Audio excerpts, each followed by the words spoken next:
vamos a presentar la charla que nos ocupa. La soja pide manejo, decisiones desde la genética. Para ello vamos a invitar al ingeniero agrónomo Octavio Caviglia, de la Facultad de Ciencias Agropecuarias de Entre Ríos, investigador del CONICET, y al ingeniero agrónomo Mauricio García, de Marketing a Campo de Brevant Semillas. Los invitamos a sumarse aquí y a comenzar con esta charla, a ver cómo es eso de que la soja pide manejo.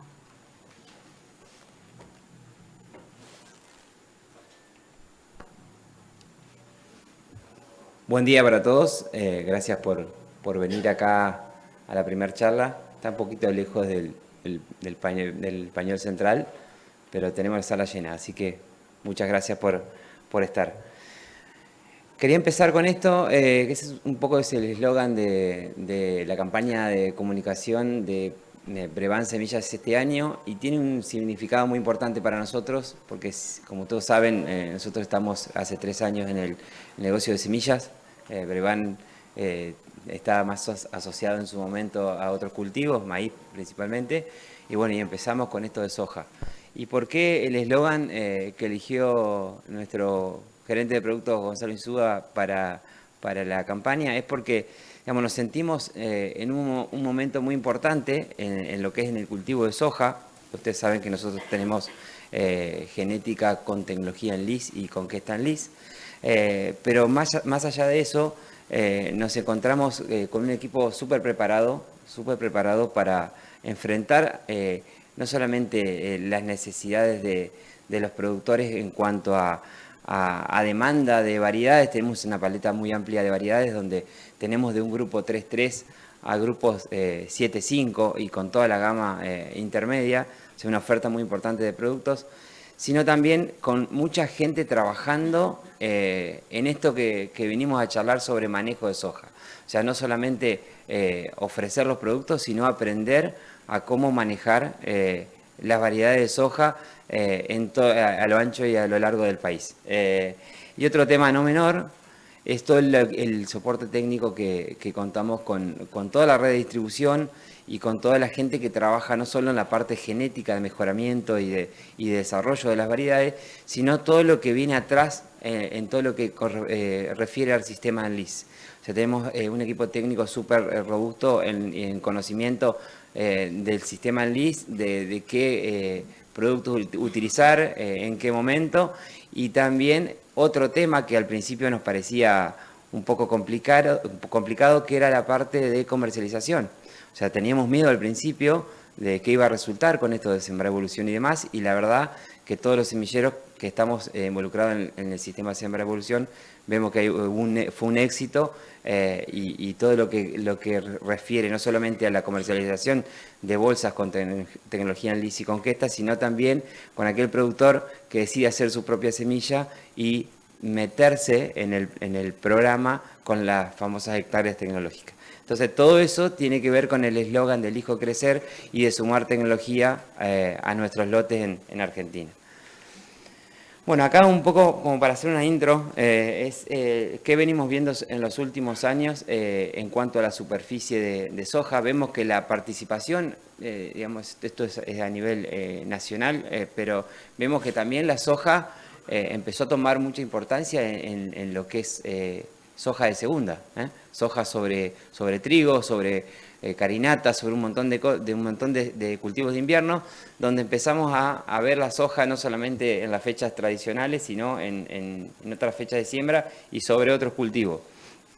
Y si nosotros vemos qué pasó en los últimos años, van a ver que, a causa de lo que pasó con la chicharrita, la soja llegó a 18 millones, cerca de 18 millones de hectáreas en Argentina, y vemos que también en ese último año hubo un crecimiento importante de la soja de segunda, llegando a cerca de 5 millones de hectáreas, ¿no?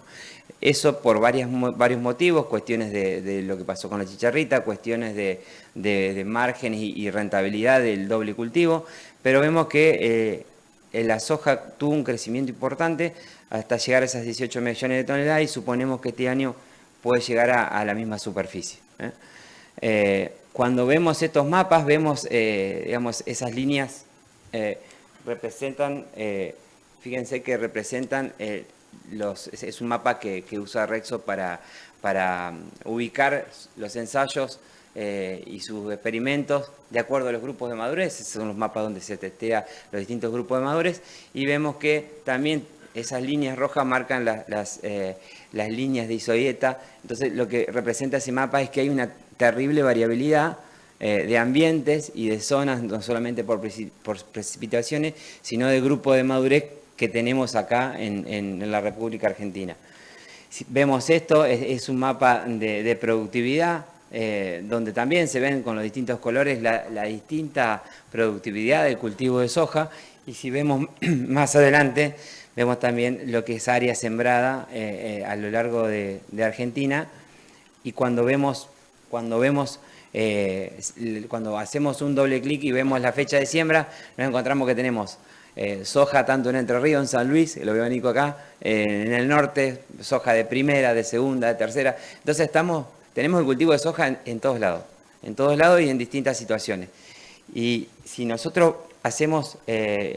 vemos lo que pasó con los rendimientos, lo que vemos es que si bien las variedades han aumentado en cuanto a su potencial de rendimiento, vemos que los rendimientos no han ido acompañando esa mejora genética que sí por ahí vemos en los ensayos, por ejemplo, de Rexo o los ensayos internos.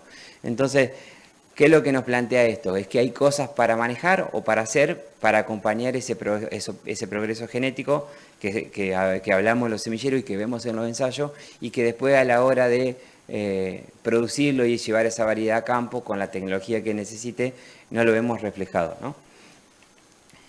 Si vemos, esto es un gráfico de la brecha de rendimiento en los distintos países. Fíjense que acá, digamos, es el potencial alcanzado y después el potencial limitado por agua. Lo que vemos que nosotros en Argentina estamos en una situación intermedia. Si ustedes ven, Brasil, hay una brecha mucho más grande en Brasil.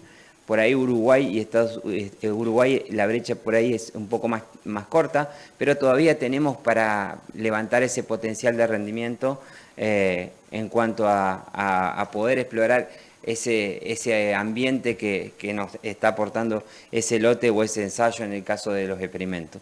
Y cuando vemos esto, vemos que el rendimiento limitado por agua o esas brechas empieza a ser cada vez más grande cuando el ambiente mejora. Entonces, nosotros estamos convencidos que hay herramientas de manejo, y ni hablar en los ambientes de alto potencial, que tenemos herramientas de manejo para poder utilizar para que ese diferencial, ese delta de rendimiento, que lo vemos más acentuado en los ambientes de mayor potencial, sea cada vez más chico y poder alcanzar ese potencial. Cuando nos preguntamos que por qué están limitados los rendimientos, bueno, nada, prácticas de manejo en general, pero nosotros los tratamos de agrupar en 4, digamos. Nutrición, que por ahí es un poco lo que más se ha estudiado y demás. Uso de fungicida, parece mentira, pero seguimos también a veces en duda si tenemos que aplicar o no aplicar fungicidas. Es una adopción que por ahí en trigo está más utilizada, pero por ahí en soja y maíz no tanto, soja un poco más que maíz, pero también hay una respuesta fungicida que vemos, no siempre, no en todos los casos, pero hay una oportunidad para la interacción de esos fungicidas con ciertas prácticas de manejo. Control de maleza, que en los últimos años y más antes de que salga la tecnología en LIS, era la charla, siempre íbamos a las charlas de qué hacer con las malezas resistentes. Hoy con Sistema LIS nos viene a aportar una herramienta muy importante para la problemática de maleza, y la parte de ajuste de fecha de siembra y grupo de madurez, que esa es la pata pendiente que veíamos de ajustar mejor fecha de siembra y grupo de madurez para ubicar esos periodos críticos en zonas de menor riesgo o de mayor potencial de rendimiento. Este mapa solamente es para mostrar el gran impacto que tuvo la tecnología en LIS y Conquesta en LIS en Argentina. Fíjense que acá están los últimos 4 años y venimos de la campaña anterior con un 28% de adopción de tecnología, o sea, pasamos de 5% de tecnología en LIS a 28%. Este año se piensa llegar a las 5,5 millones de hectáreas de tecnología en LIS. Acá estoy hablando de todas las empresas que cuentan con la tecnología.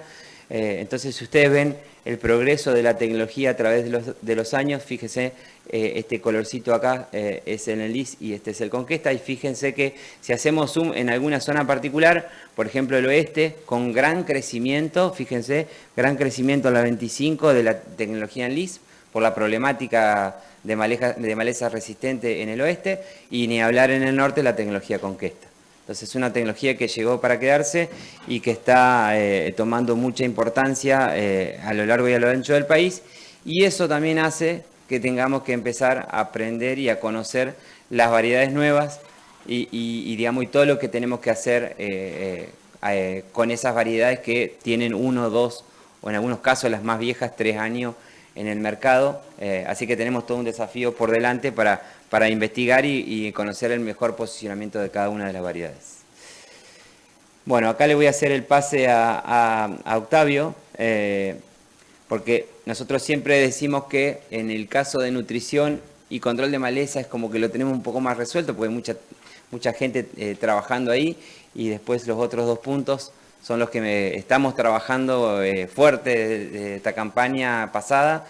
Y bueno, con Octavio nos pareció interesante mostrar resultados preliminares que creo que nos van a ayudar un montón a la hora del mejor uso de esas variedades. Así que los dejo un ratito con Octavio y al final vamos a charlar otro ratito. Hola, buenos días. Bueno, muchas gracias por la invitación, muchas gracias a los que asistieron a la charla. La idea es contarle unas cuantas novedades y qué es lo que estamos trabajando y haciendo, sobre todo para aportar información de manejo para decisiones en el uso de fungicida y para realizar mejores ajustes entre fecha de siembra y grupo de madurez. Como yo vengo del palo de la ecofisiología, el enfoque que le vamos a dar a esta parte de la charla es bien ecofisiológico, así que vamos a empezar con esta figura que es muy clásica, seguramente todos la habrán visto alguna vez. En ecofisiología lo que se hace es dividir el ciclo del cultivo en 3 partes. Una parte donde se genera área foliar, otra donde se define el número de granos o el número de vainas. En sojas están íntimamente relacionadas. Vainas o chaucha, como le quieran llamar, y número de granos son sinónimos, es lo mismo. Cuando definimos número de granos, definimos número de vainas. Y otra etapa donde el peso de grano se define. Y hay un periodo crítico que está ubicado entre R3 y R6, donde se juega gran parte del rendimiento del cultivo de soja, y hay un periodo un poco más crítico entre R4.5 y R5.5, donde después de ese momento llegamos a un punto prácticamente de no retorno, es decir, que si tenemos un estrés acá y una recuperación de las condiciones climáticas más adelante, ya difícilmente podamos volver a fijar más granos o más vainas fuera de este periodo. Y es muy notorio cuando ocurren estreses, por ejemplo, las olas de calor que venimos teniendo en los últimos años en muchas zonas.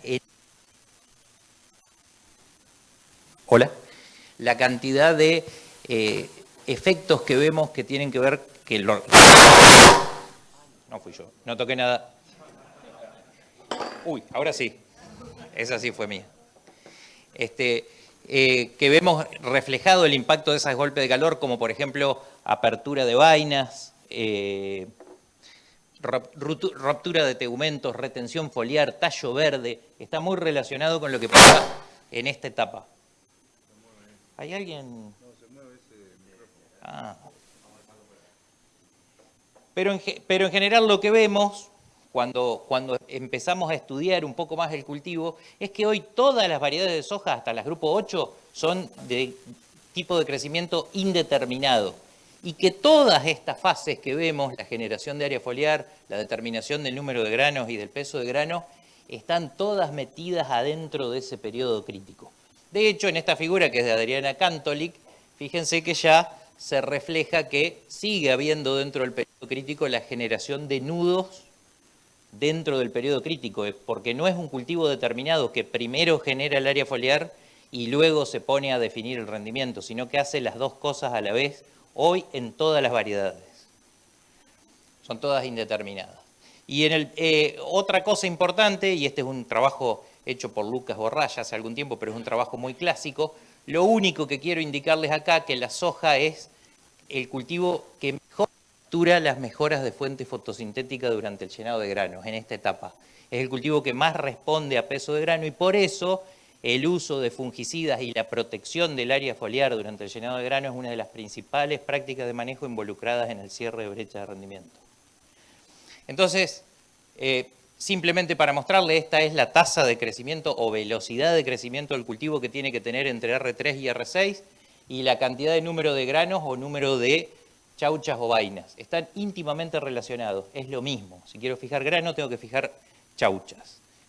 Y por otro lado, esta tasa de crecimiento del cultivo la representamos a través de este modelo que es base medular de la ecofisiología de cultivos.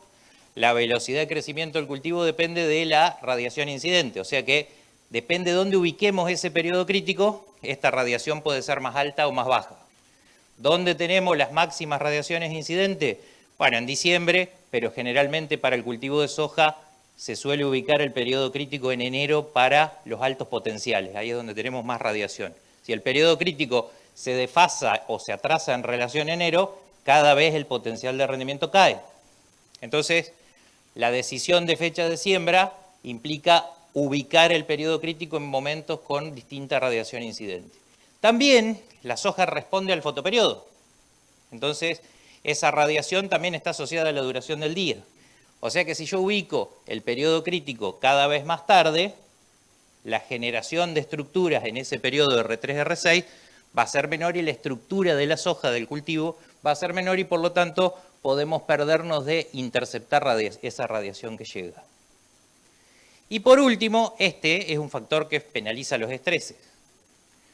Si queremos ubicar la soja con buen potencial, la tenemos que ubicar al periodo crítico en enero, pero en muchas regiones ese es el momento del año de mayor probabilidad de déficit hídrico. Entonces, tendría alto potencial, pero alta chance de que este coeficiente penalice la tasa de crecimiento por la ocurrencia de un estrés.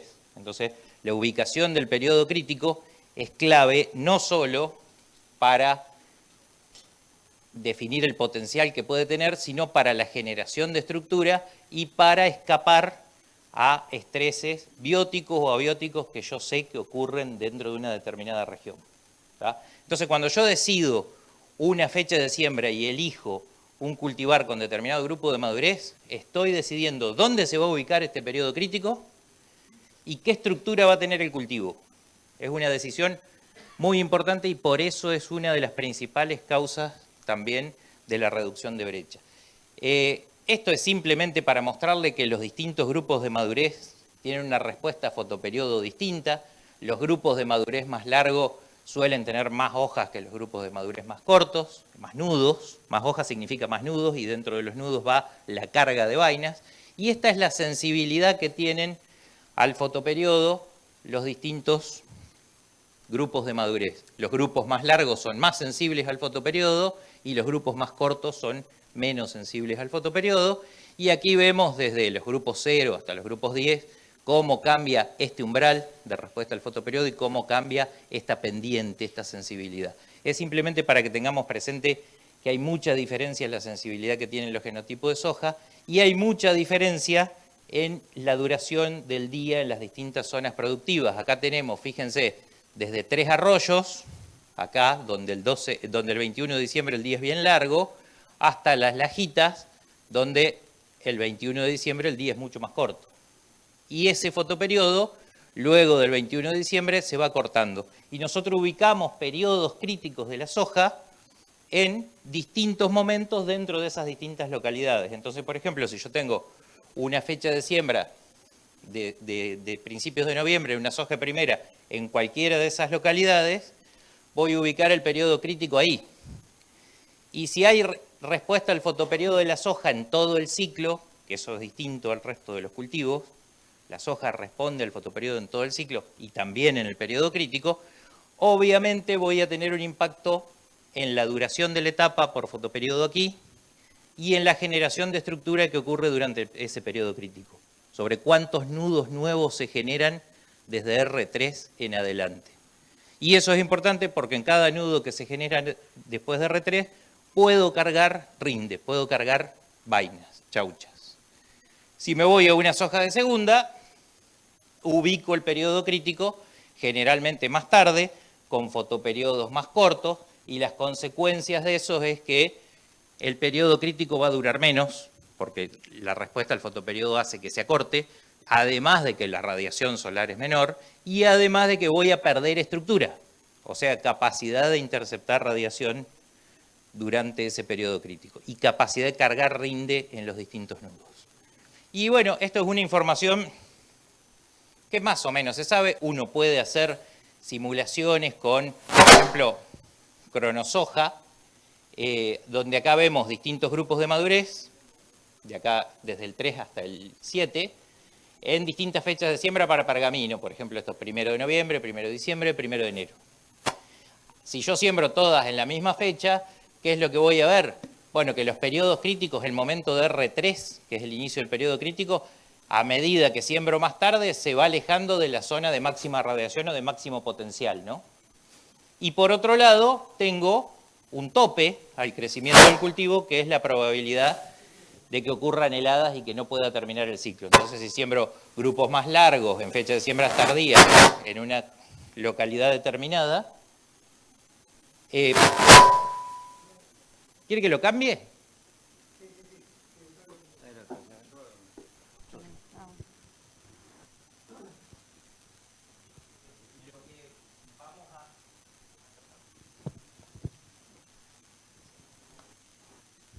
Hola. De lujo.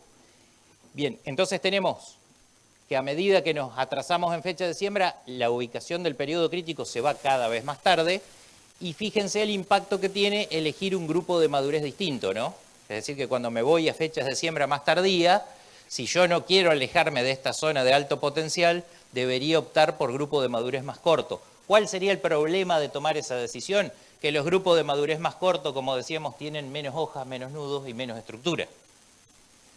Pero muchas veces esas son cuestiones que si yo las conozco a priori, puedo tomar decisiones agronómicas de manejo, como por ejemplo acercar hileras o aumentar la densidad para resolver ese problema de estructura de otra manera. Tengo otras herramientas para poder hacer eso. Bien, ¿qué información contamos si queremos tomar decisiones de este tipo, no? Esta es la información que brindan los catálogos, como esta es una charla en alguna medida motorizada por Brevan, hay una información de un catálogo de una soja. Ustedes ven alguna información aquí, esto pasa con todas las compañías, muestro la de Brevan, pero en general esta es la información que tienen los catálogos. ¿Ustedes ven alguna información aquí sobre dónde podría estar ubicado el periodo crítico, sobre la duración hasta algún estadio fenológico? Hay algunos catálogos de algunas compañías que sí lo informan, algún datito, en donde generalmente son a núcleo, días a tantos días en Venado Tuerto, días a tantos días en Chacabuco, días R1, esa es la información que normalmente cuentan. No hay mucha información fenológica, hay alguna información de la altura relativa a las otras, porque eso depende mucho de la condición ambiental, pero en verdad no hay mucha información que nos ayude a tomar decisiones de manejo para hacerlo. Miramos Rexo, por ejemplo, que es una información oficial, y podemos ver que en algunas localidades de Rexo se informa, por ejemplo, la fecha de R1, la fecha de R5 y la fecha de R7. ¿Y la fecha de R3 cuando inicia el periodo crítico, ustedes la ven? No está informada. Y la fecha, y hay muchas localidades donde no se informa la fenología del cultivo. Y la fecha de R1, siempre se informó, siempre se registra, muchas veces se menciona en muchos trabajos, pero cabe preguntarse qué información valiosa agrega para el manejo, porque no pasa nada en R1. En R1 inicia el periodo reproductivo, pero el periodo crítico inicia en R3. La información que cuenta, la información valiosa, es la fecha de R3, que es donde yo quiero ubicar el periodo crítico. Uno dice, bueno, si R1 es más temprano, R3 va a ser más temprano. Sí, está bien, una pista me da, pero no es la información exacta y precisa que yo puedo necesitar. Esto es cronosoja, Fíjense, aquí estas son las variedades que están disponibles en Cronosoja, donde uno puede simular la finología. Estas son todas las que hay. Y fíjense, dentro del grupo 4, que es el más sembrado, una muy conocida, que todo el mundo se le viene en la cabeza cuando yo estoy diciendo eso, no está, por ejemplo, ¿no? Que empieza con 46 y termina con 20. Bueno, no la nombré, ¿no? Pero no está. Entonces, bueno, uno cuando quiere ir a las variedades que más se difunden, que más se usan, realmente se encuentra con dificultades para encontrar información para ubicar de manera correcta ese periodo crítico. Y eso es lo que tenemos hoy disponible en Argentina. Catálogos, Rexo, Cronosoja. ¿Alguien conoce otra herramienta? Me lo dice porque son las 3 que yo por lo menos tengo registradas. Bueno, entonces no conocemos el comportamiento fenológico de las variedades actuales en fecha de siembra fuera de las tradicionales, porque Rexo generalmente trabaja en las fechas de siembra óptimas, generalmente son fechas de siembra de noviembre. La estructura que generan las variedades al inicio del periodo crítico, ¿cuántas hojas tiene? ¿Con cuántos nudos llegó a R3? ¿Qué tamaño tiene la planta? No lo sabemos. ¿Cuántos nudos aparecen luego de los estadios claves? Sobre todo luego de R3. ¿Lo sabemos o no? No lo sabemos. ¿Qué plasticidad tienen las variedades cuando el stand de planta es bajo? Ahora hay muchos catálogos de diversas compañías donde ustedes van a ver que dice capacidad de ramificación media, baja, alta. Eso es lo máximo que van a ver de información. Están en algunos, pero en general no hay una caracterización amplia de la plasticidad que tienen las variedades cuando el stand de planta es bajo, más allá de algún score cualitativo como este que yo les menciono. Pero bueno, hay buenas noticias. Empezamos a trabajar para generar esa información, para tenerla. Hay actualmente, al menos desde lo que estamos realizando nosotros, 2 líneas de trabajo, una de estudio de fenología detallado y otra de estudio de plasticidad reproductiva de la soja. Con respecto al estudio de fenología detallada, esta última campaña se trabajó en 2 localidades, en Paraná y en Balcarce, con 4 o 5 fechas de siembra desde el 15 de octubre, una vez por mes. En Balcarce se llegó hasta el 15 de enero, no tenía mucho sentido sembrar más tarde de ahí, pero en Paraná llegamos hasta el 15 de febrero, con fechas de siembra. Bueno, se utilizó la paleta completa de Brevant semilla. Brevant tiene genotipos desde el grupo 3.3 hasta el 7.5. Y las determinaciones se hacían cada 2 o 3 días. En general, 3 veces a la semana se hacía la determinación fenológica. Y por ahí está alguno de los que hizo, está dormido, ahora veo que está dormido, uno de los que hizo el trabajo, porque se imaginan, estuvo toda la campaña yendo... Bueno, aquí tenemos, fíjense, 4 fechas de siembra, 15 de octubre, 15 de noviembre, 15 de diciembre, 15 de enero, todas las variedades desde la 3.3 hasta la 7.5. Toda la paleta completa de Brevant. ¿Qué es lo que vemos cuando miramos a través de fechas? Bueno, que a medida que me atraso en la fecha de siembra, cada vez tengo menos nudos. ¿Por qué? Porque el fotoperiodo es cada vez más corto y eso acorta la duración de las etapas y de generación de estructura de la planta. Por lo tanto, y esto es un concepto re viejo en soja, cuando yo me iba a fechas de siembra tardía y sembraba en espaciamientos amplios, como se hacía cuando entró la soja en Argentina, 70 centímetros, la opción que tenía cuando yo me iba acá con la estructura que perdían las de grupo corto era alargar el grupo de madurez, ¿no? Esa era la opción clásica si yo no podía acercar hileras. Pero ¿cuál era el inconveniente de hacer eso? Que el periodo crítico se desplazaba o se alejaba más del pico máximo de radiación o de máximo potencial en enero. Hoy tenemos la chance de seguir optando por las variedades de grupo más corto, sabiendo que la estructura va a ser mucho más pobre. Fíjense, este es el número total de nudos de la 3.7, por ejemplo. Llega a 10 nudos. 10 nudos el 15 de enero. Ahí, la planta. Entonces, bueno, obviamente, en Paraná no sé si sería una decisión lógica, pero uno podría optar por una de estas variedades por acá y optar por acercar hileras sin que se me vaya el periodo crítico muy lejos del pico máximo de radiación o de máximo potencial. Entonces, esas son algunas de las lecciones que uno empieza a aprender cuando ve esto, si bien ese es un concepto viejísimo, ya desarrollado en los inicios del cultivo de soja en Argentina, aquí lo podemos ratificar y ver un poco más cuál es el comportamiento dentro de las variedades. También vemos que, según la fecha de siembra, no hay diferencias en la tasa de aparición de hojas. Fíjense que acá, hasta los 15 nudos, era lo mismo una 3 que una 7,5. Yo voy al campo y las veo a las dos con 15 hojas iguales y el mismo porte de planta. No porque sea de grupo más corto va a ser más precoz en generar hojas. Y eso pasa en todas las fechas de siembra.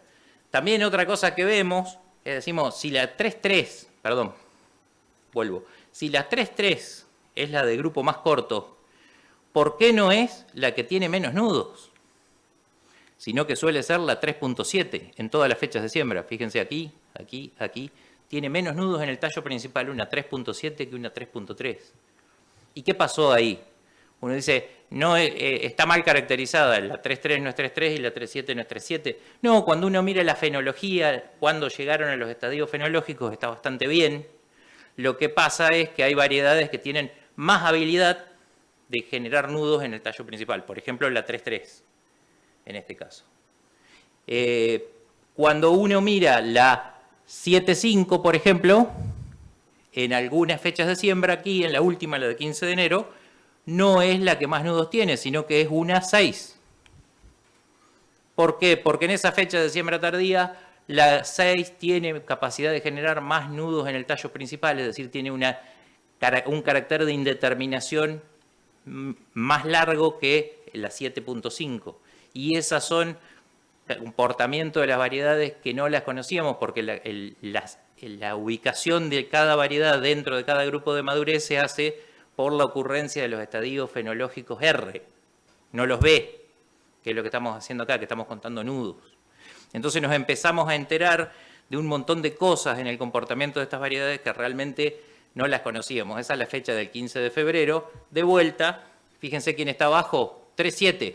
No es la 3,3 la que está abajo. Y fíjense quién está arriba, la 7,5. No, hay otras variedades que están arriba. Es decir, que no hay una correlación directa entre el grupo de madurez y la generación total de nudos y puede haber alguna interacción entre fechas. Y hoy las estamos conociendo a través de estos trabajos. Bueno, algo parecido pasa, lo muestro porque el comportamiento es similar. Esto se hizo en Balcarce, en la unidad integrada INTA Facultad. Los resultados son bastante parecidos. Para cada zona, yo entiendo que a la gente del norte le va a interesar mirar qué pasa con las 6, con las 7,5, etcétera, y a la gente de zona núcleo le va a interesar mirar las que están por acá por el medio, y a la gente del sur le va a interesar mirar las que pasa por acá. Esa información en breve va a estar desglosada y la van a poder conocer y mirar mejor. Y bueno, ¿para qué nos sirve también? Bueno, fíjense, acá lo que hicimos fue tomar dos bastante contrastantes, en este caso para Paraná. Una grupo, no veo bien, es la 61 y la 46, ¿no? Bien, una 6,1, una 4,6, y estos son los nudos que aparecieron en la fecha del 15 de octubre, y estos son los estadios R, que están en este eje acá. Entonces, por ejemplo, fíjense, R2 es acá, R3 estaría acá, ¿no? Entonces yo puedo saber, por ejemplo, mirando esta información, R3, ¿en qué momento ocurre? ¿No? Si bajo, donde corta esta línea del estadio R3 acá, hasta acá, voy a tener cuál fue la fecha y cuál fue la fecha de R3 acá. Obviamente la fecha de R3 es más tardía para el grupo de madurez más largo. Pero también voy a tener otra información bastante importante. Acá ocurrió el 15 de diciembre, la fecha de R3, y acá una información muy importante que me entero ahora es que hasta R3 había generado 13 nudos de 20 nudos totales que tuvo la variedad. O sea que después de R3 aparecieron 7 nudos. Esta era una información que no la sabíamos para ninguna variedad de Argentina. Fíjense lo que pasa para la grupo de madurez 6. Llegó el 25 de enero R3 y generó, se apretó de nuevo, 20 nudos hasta R3 y luego de R3 aparecieron 8 nudos. ¿Y esto de qué me sirve? Decíamos, Fungi, la aplicación de Fungi es uno de los factores centrales que está relacionado con la aparición, con el cierre de la brecha. Si yo apliqué un Fungi en R2 o en R3, ¿cuánto me pierdo de haber protegido con la aplicación de ese Fungi en las dos variedades? ¿Cuántos nudos nuevos aparecen que no van a estar protegidos por la aparición de un Fungi si lo apliqué en R3?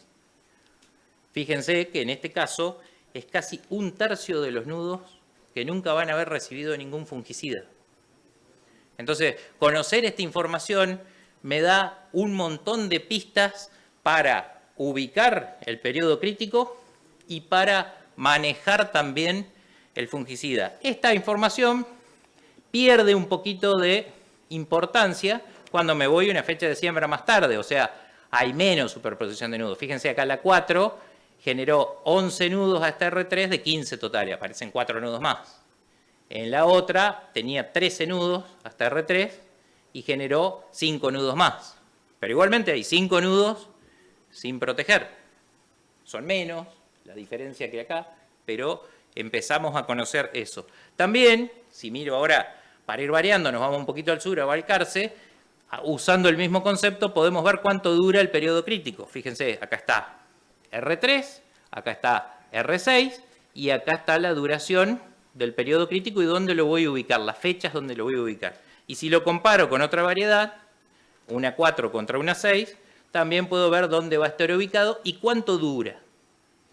Y ver si esta duración del fotoperiodo, del periodo crítico, tiene que ver o no con la longitud del ciclo de cultivar. Ahí parece, por lo que vemos en estas dos variedades, en Balcarce, que la duración del periodo crítico no cambia demasiado con el grupo de madurez, es decir, que por ser 6 no tiene un grupo de madurez de un periodo crítico más largo que el grupo de madurez 4. ¿Y por qué puede ser? Bueno, puede ser que si yo las comparara en el mismo momento o superpusiera los periodos críticos, capaz que sí es más larga la 6, pero acá, al estar desfasado, acá tengo influencia del fotoperiodo que me lo pueda cortar. Y son cosas que tampoco sabíamos. Entonces, bueno, ¿para qué sirve esta información? Bueno, creemos que para eso. Y acá está toda la paleta de Brevant. Les comento algo importante. ¿Cómo me molesta no moverme? La primera parte de la nomenclatura de Brevant es el grupo y subgrupo, 3.3. Y la segunda es el año de liberación, año 24. O sea, la 3.3 salió el año pasado. Eso más o menos para que tengan una idea. Y acá vamos creciendo en grupo de madurez. Acá está la 75-25 que salió esta campaña. Y estos son los nudos que había hasta R1, los nudos que había hasta R3, los nudos que había hasta R5 y los nudos totales que genera cada una de las variedades. Despertate, Francisco, estoy mostrando tus datos. Esto lo hizo Francisco que está allá. Y podemos hacer una tabla, bueno, cuántos nudos aparecen después de R1 para distintas fechas. Si siembro el 15 de octubre, si siembro el 15 de diciembre. Y es muy variable la cantidad de nudos que pueden aparecer, pero lo empiezo a conocer y eso me empieza a dar pista de cómo puedo manejar un programa de aplicación de fungicidas en cada una de las variedades. Ya está. Lo mismo en Balcarce, está la información, les muestro solamente para que vean el volumen y para que sepan que eso va a estar disponible en breve. Y también que vamos a poder generar interpolaciones, porque la idea es que estamos generando información modelable. Entonces acá, ¿cómo haríamos para modelar? Y bueno, tenemos que llevar las fechas a fotoperiodos para poder interpolarlo. Yo digo, ¿qué pasa? ¿Lo hiciste en Paraná, lo hiciste en Balcarce? ¿Qué pasa en Pergamino? No sé, te puedo dar el dato de Paraná o el de Balcarce. Bueno, la manera o en San Luis. Lo que puedo hacer es la manera de normalizar eso para modelarlo es llevar la fecha a fotoperiodo y llevar las duraciones en días a sumatorias térmicas, ¿no? Esos son también conceptos bastante básicos de ecofisiología y podemos empezar a mirar qué es lo que pasa con, por ejemplo, la duración del periodo crítico en suma térmica según el fotoperiodo al inicio del periodo crítico. Y en general lo que vemos es bastante lógico. La duración se afecta más por el fotoperiodo en los grupos de madurez más largos, que son más sensibles al fotoperiodo, y se afecta menos, las pendientes son más cortitas en los grupos de madurez más cortos. Eso tiene lógica, pero hoy tenemos la información para modelarlo e interpolar qué es lo que pasa en San Luis, qué es lo que pasa en Pergamino, etc. Y aquí tenemos algo bastante interesante, qué pasa con los nudos totales, qué pasa con la suma térmica y qué pasa con los nudos que se generan en el periodo crítico, de acuerdo al fotoperiodo o a la duración del día en R3. Y fíjense la cantidad de nudos que se generan en el periodo crítico. No es una pavada. Se genera mucha estructura del cultivo entre R3 y R6. No es un cultivo determinado la soja, que primero genera estructura y después se dedica a generar rendimiento. Está superpuesto y tenemos que aprender y conocer eso para manejar mejor el cultivo. Bueno, con plasticidad reproductiva voy rápido porque me estoy quedando sin tiempo. Se trabajó en 20 ambientes en los MIP de Brevant, 1 o 2 fechas de siembra según el ambiente. Las variedades que estaban adaptadas a la zona, más un grupo de madurez o menos un grupo de madurez. Y en general 2 densidades, una baja de 10 plantas y una alta. Y bueno, a cosecha se evaluaron algunas cuestiones de plasticidad. Aquí hay un ensayo, este también es de Francisco. Fíjense, esto es la baja densidad, las 10 plantas y las 30 plantas. ¿Notan la diferencia enorme que había? Bueno, está un poco más avanzado el cultivo. Y luego de eso se hacen evaluaciones de la plasticidad. ¿Qué es lo que miramos? Cómo se expanden las ramas que genera la soja. Esta es mirada de arriba, perdón. Este es el tallo principal mirado de arriba y estos son los planos en los que se generan las ramas. Estos son una baja expansión de los planos que se generan. Acá hay expansión en más planos y esto tiene múltiples planos. Es un scoring que se hace, un escoreo que se hace cualitativo, ¿no? Visual. Hay muchos planos expandidos, pocos planos. Otra cosa que miramos es los ángulos que tienen las ramas. Ustedes van a ver que hay sojas que generan ramas así, más tipo candelabro, y si están en un solo plano, es un candelabro. Uno la saca a la planta y tiene la estructura típica de un candelabro. Y hay otras que tienen ramificaciones mucho más erectas. También hacemos una evaluación de eso. Y aquí vemos, bueno, estos son los esquemas y esos son las plantas de los ángulos que pueden llegar a tener. Y esto es lo que encontramos cuando miramos cuál fue la respuesta a la densidad. Fíjense, en promedio, en todas las localidades, en todos esos MIP de Brevant, 230 kilos a favor de la densidad más alta. Eso cuando se empieza a discutir de que hay que bajar la densidad en soja, que hay que ampliar los espaciamientos. Por otro lado, estamos trabajando con una red de corteva también, donde se hizo espaciamiento entre hileras y vemos una respuesta muy parecida. No hay ventajas de bajar la densidad ni de acercar la hilera dentro del set de datos que estamos mirando. ¿Qué es lo que vemos acá? Bueno, ¿cuántas ramas se generó entre la baja y la alta? Lo que vemos es que hay algunas localidades aquí que generaron la misma cantidad de ramas en la densidad baja y en la densidad alta. Bueno, ¿qué pasó ahí? Y en el momento donde tenía que ramificar de R1 a R3, hubo alguna condición crítica que no propició que se generen más ramas.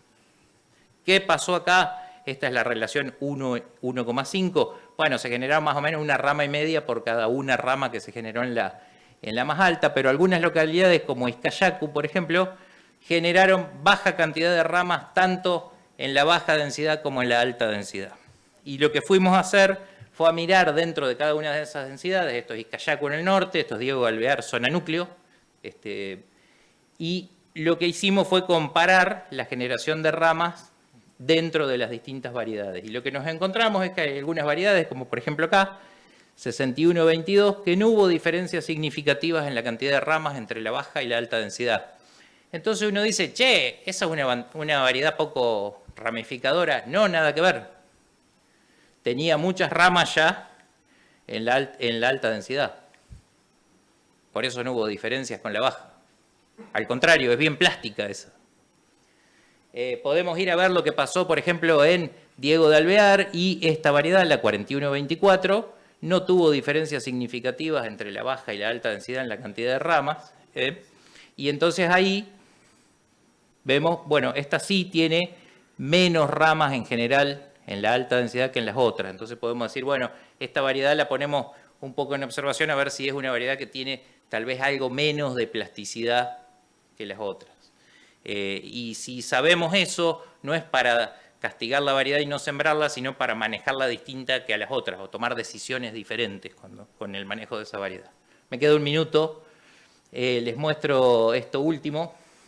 Esto es lo que hicimos para esas dos localidades, pero está hecho para todas, Diego de Alvear y Izcallacu, es ver la cantidad de vainas que tenía cada planta promedio, ubicada en el tallo principal y en las ramas. O sea, estas eran plantas con mucha cantidad de chauchas en cada planta, tenía en el tallo principal esta cantidad y estas en las ramas. Fíjense, por ejemplo, 37-22, ¿se acuerdan? Yo les decía, 37-22 vemos que en todas las localidades tiene pocos nudos en tallo principal, ¿no? Pero fíjense lo que pasa acá, cuando yo la dejo en baja competencia, que genera muchas chauchas por planta, ubica un montón de chauchas en las ramas. Es decir, no se va mucho para arriba, pero sí se va mucho para los costados. Y ubica rendimiento en esos momentos. Entonces, hoy conocemos toda esa información de las variedades. Y hubo localidades como Escallacu, por ejemplo, fíjense que en las ramas prácticamente no cargó rendimiento. ¿Por qué? Porque no hubo condiciones ambientales que favorecieran la ramificación. Entonces, no ubicó muchas chauchas en las ramas y sí las ubicó en el tallo principal, excepto ¿cuál ubicó más chauchas en ramas? La 75-25. Que se acuerdan que también dijimos, che, esa es una variedad que no genera muchos nudos en el tallo principal, pero sí lo generan las ramas. Entonces tenemos que mirar la plasticidad desde estas dos aproximaciones experimentales que creemos que nos está dando mucha información para manejar mejor las variedades. Así que, bueno, estoy pasado con el tiempo y creo que tenemos que cortar acá, Mauri, porque se terminó. Chau, nos vemos la próxima. No, simplemente lo único que decíamos era, bueno, queríamos hacer algún ejercicio con el resto de la gente. ¿Qué pasa? En general, uno dice, está muy lindo todo lo que me decís. Yo en el galpón tengo 2 variedades. ¿No? Y esa es la realidad. Y eso es por ahí lo que genera ese gap o esa brecha de rendimiento. Es lo que tengo, se me fue la fecha y la siembro, y es lo que pasa. Pero bueno, también tenemos un mercado bastante distorsivo comparado con todos nuestros vecinos, donde esa es la realidad. Trabajamos con las 2 variedades que tenemos en el galpón y eso hoy tenemos una oferta genética de muy buena calidad que viene mejorando, que viene incorporando tecnologías y que viene incorporando rinde. Y también las estamos conociendo mejor. Entonces, en la medida que nosotros podamos salir de esa lógica que tenemos y se resuelven algunas cuestiones, creo que vamos a poder realmente apuntar a cerrar las brechas de rendimiento y a poder aumentarlo. Estamos estancados hace 20 años en los rendimientos de soja. Y no por atraso en la genética, es manejo. Y hoy, bueno, estamos conociendo más cosas para poder cerrarlo, pero si seguimos teniendo las 2 variedades que en el galpón y vamos a trabajar con ese esquema, mucho más no podemos hacer. Así que dejé afuera nutrición, por supuesto, eso hay un montón de charlas en este congreso, se van a tratar. Y dejamos afuera control de maleza, que hay otro montón de charlas en el congreso, que son otras 2 causas muy importantes del GAP. Así que bueno, por mi parte, muchas gracias. Queda Mauri lo del... A ver si ¿Esto? o acá. No, solamente, como vieron, podríamos estar 3 días con el doc hablando de soja y lo bueno es que hay información. Nosotros estamos pensando en esto del Campus Brevan, que de hecho si estuvieron recorriendo el stand de Brevan, tiene que ver con esto, con generar información y brindar información. En este caso de soja, pero van a ver en el stand información de maíz y demás, y nos vamos a estar viendo permanentemente en un montón de lugares. Los MIP, como dijo el doc, siguen generando información. De hecho, los MIP son un espacio técnico, un espacio de encuentro que no solamente nos sirve para la jornada de ese día, sino para generar todas estas cosas. Una red y esa interacción pública-privada que siempre venimos hablando desde Brevan, que es súper necesario para generar estas cosas. Nosotros solos no lo podríamos y por ahí tal vez el sector público tampoco. Entonces creo que estamos en buen camino y tenemos muchas cosas para modelar y para que nos ayuden al día a día de la toma de decisiones. Y ahí están algunos de los casos o de los lugares donde van a poder ver todas estas cosas. Así que bueno, nada, los invitamos, cuando vean algo relacionado a Campus Brevan, tiene que ver con generación de información, tanto en charlas técnicas a campo como por ejemplo en el stand. Así que nada, sepan que hay mucho más atrás de estos 40 minutos que pudimos disfrutarlo al doc. Y nada, y que va a estar disponible para que puedan usar toda esa información para maximizar rendimiento. Así que bueno, muchas gracias y... nos habilitaron preguntas, así que si hay alguna pregunta, bienvenida. Los micrófonos creo que estaban dando vuelta.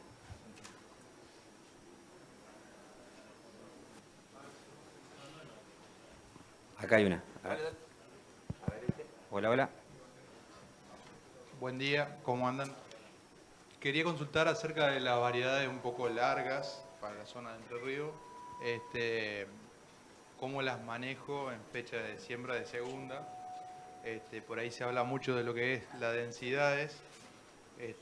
Tenemos, bueno, de primero también, ¿cómo la manejamos en densidad? Si nos pasamos de densidad, ¿es cierto que podemos perder algo? ¿O prefiero dejarla un poco más corta, que ramifiquen? ¿Cómo la manejarías vos? Sí, bueno, se está discutiendo mucho eso y se escucha hablar bastante. A mí me gusta más hablar con los datos que con lo que se puede llegar a especular que pueda llegar a pasar. Los resultados que nosotros estamos viendo en todos los sets de datos es que las densidades más altas tienen ventajas sobre las densidades más bajas y los espaciamientos más estrechos tienen ventajas sobre los espaciamientos más amplios, y eso no lo vemos en Argentina, se ve en Estados Unidos y se ve en todos lados, y se ve que en los peores ambientes también es así. No es que en el peor ambiente tengo que bajar las densidades o ampliar los espaciamientos entre hileras, salvo que yo esté en un ambiente de sequía terminal, donde no va a llover nunca más en el ciclo. Bueno, ahí sí puede ser una opción a considerar bajar densidad o ampliar espaciamiento entre hileras, pero en la mayor parte de los sistemas de producción de Argentina donde no hay sequías terminales, no vemos ninguna ventaja a favor de esas estrategias en todos los datos que estamos analizando y en toda la bibliografía que hay en Argentina y en el mundo. Y en segundo lugar, bueno, cuando uno decide la fecha de siembra, también conoce ciertas cosas que pasan en el ambiente que va a tener para el crecimiento vegetativo inicial.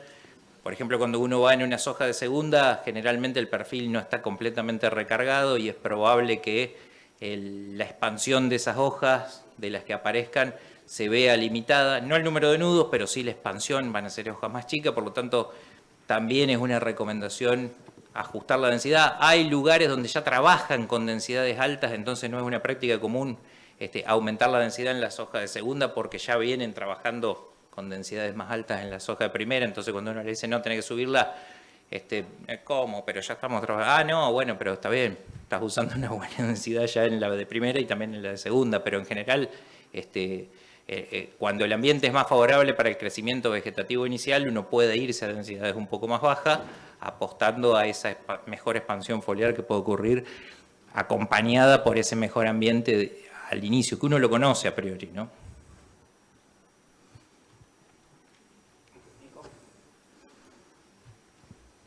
Buen día, buen trabajo.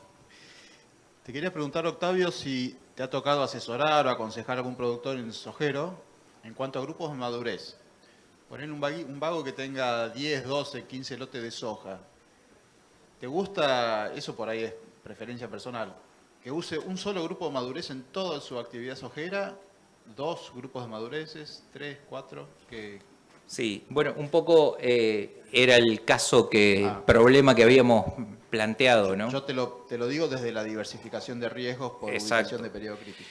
No, en general, en lo posible lo que se trata es de diversificar la ubicación de los periodos críticos cuando hay grandes superficies, y esta información que se está generando es clave para ver dónde voy a ubicar los periodos críticos, y donde yo sé que voy a ubicar periodos críticos en fechas de más probables riesgos, puedo ir a seleccionar lotes que tengan otra capacidad que me ayude el lote al manejo que le estoy dando. Digo, bueno, lo voy a ubicar en una zona climáticamente de mayor riesgo, pero lo pongo en el lote que me va a aguantar mejor una situación así, en el lote de mejor calidad, por ejemplo, tomo esa decisión, y bueno, y uno puede hacer una planificación de ventanas donde se van a ubicar cada uno de los periodos críticos, conociendo el ambiente de la zona, pero en lo posible, si uno ubica todos los periodos críticos de todos los lotes en el mismo momento, es probable que ante una eventualidad climática me fracase todo el cultivo, y eso yo no se lo recomendaría a nadie que lo haga.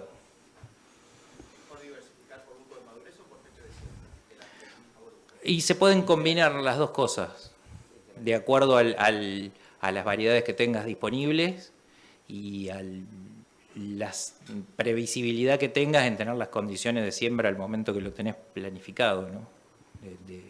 De disponibilidad de humedad para la siembra, básicamente. Pero yo combinaría las dos estrategias, fecha y grupo. Por ahí a esa interacción le sumaría también conocer la estabilidad de la variedad. Hay muchas variedades que vos ves, por ejemplo en Rexo, el promedio, y hay variedades que se destacan o son muy plásticas, se destacan en ambientes de alto potencial, y hay otras que toleran mucho estrés. Y eso tampoco se está desarrollando bastante. Yo complementaría a la interacción esa que mostró Octavio, interacción grupo y fecha de siembra, también la característica de estabilidad de la variedad. Queda una. Hola Octavio, ¿cómo andás? Muy buena charla. Se escucha mucho también en soja de primera la idea de bajar la densidad buscando esta estructura de candelabro, no sé cómo le llaman, que vos comentabas. ¿Eso confirmás que es así o tiene que ver más con una cuestión de varietal? No, vemos dentro del mismo grupo de madurez comportamientos bastante distintos. Incluso esos datos que mostré eran localidades que tenían grupos de madurez bastante acotados. Por ejemplo, lo de Diego de Alvear eran todos grupos 4 corto y 4 medio, me parece, los que estaban. Y hay comportamientos diferentes según la variedad. Y uno, conociéndolo, dice, bueno, puedo jugármela a esa o con esta variedad sé que no lo puedo hacer a eso. Y lo mismo una decisión de resiembra, ¿eh? Si yo conozco esto. Esta información a mí lo que me permite es, bueno, tuve algún problema en la siembra, no logré la implantación que yo quería y bueno, puedo recurrir a esta información y digo, che, a esta variedad no me queda otra que resembrarla y esta otra yo sé que tiene muy buena capacidad de ramificación y puedo optar por la no resiembra. Y esa es una información que generalmente tampoco está muy disponible, más allá del catálogo que te dice ramificación baja, media, alta en algunas compañías, ¿no? Así que bueno, muchísimas gracias por venir.